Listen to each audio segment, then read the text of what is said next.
जिस जगह हम बैठे हुए हैं एक्सपोर्ट प्रोसेसिंग जोन में, यहाँ पर जिस तरह इसको बनाया गया था, जो एक्ट यहाँ पे गवर्नमेंट ने जिस एक्ट के तहत इसको बनाया था, वो बदकिस्मती से यहाँ पर उसमें से बहुत सारी चीज़ें जो है ना वो विड्रा कर ली गई हैं।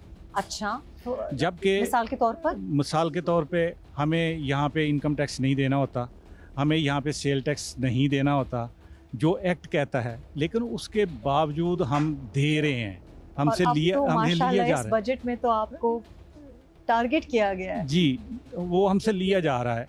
और ये तो जो आपकी कथा कलामी माफ, लेकिन अगर एक्ट है एक, मतलब एक कॉन्स्टिट्यूशनल एक्ट आया है, माशाल्लाह आपकी तो हुकूमत में सियालकोट के नुमाइंदे बैठे हैं, आपकी हुकूमत आई है, तो ये क्या वजह है कि खिलाफ वर्जी क्यों हो रही है एक्ट की बजट में?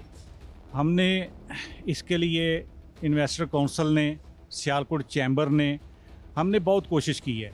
हमने चेयरमैन एफजा से भी बात की है, हमने सेक्रेटरी इंडस्ट्री से भी बात की है, हम अपने मिनिस्टर्स को भी लेके गए हैं, लेकिन कोई सुनवाई नहीं है।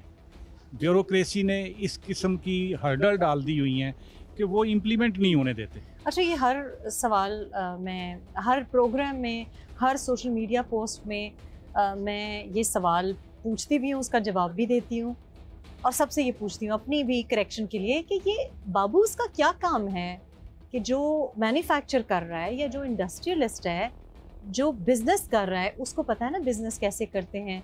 आप अगर फैक्ट्री चलेगी, मजदूरी लोगों को मिलेगी, लोगों के घर चलेंगे, तो बाबू को तो पता ही नहीं है कि फैक्ट्री कैसे चलाते हैं, कारोबार कैसे करते हैं।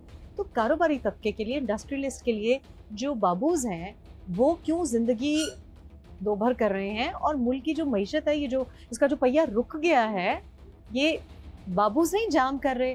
क्या ऐसा है या ये सिर्फ मेरा वहम है? नहीं, मैं समझता हूँ कि आप इसमें काफ़ी हद तक दुरुस्त हैं।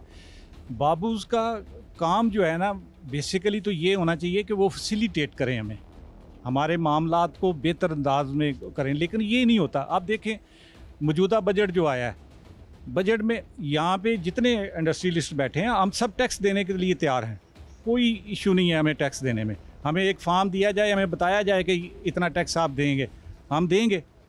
लेकिन उसके साथ उन्होंने क्या किया है कि भाई आपने ये टैक्स भी देना है, और उसके बाद अपनी किताबें जो हैं वो चेक करेंगे आके आपको, जो है ना इनकम टैक्स वाले, ठीक है। ये है इशू। वो कहते हैं जी ये चोर है, ये देना नहीं चाहते, टैक्स नहीं देना चाहते, छुपाना चाहते हैं, सारा माल अपने पास रखना चाहते हैं। तो आपको गिला क्या है? हम तो कहते हैं कि हम देना चाहते हैं, हमको आपने फिक्स कर दिया है कि आपने 1% देना है, 2% देना है, 3%। आप जब फिक्स कर देते हैं तो हम आपको दे रहे हैं। फिर आप हमारे अंदर जब आप आएंगे तो फिर हमें आप ये तंग करेंगे, मुख्तलिफ हीले बहाने होंगे, ये किताब ले आओ, ये ले आओ। अब बिजनेसमैन जो है वो अपना काम करे, अपनी फैक्ट्री चलाए, या कि इनके नोटिस का जवाब दे। ठीक है, ये बेसिक इशू।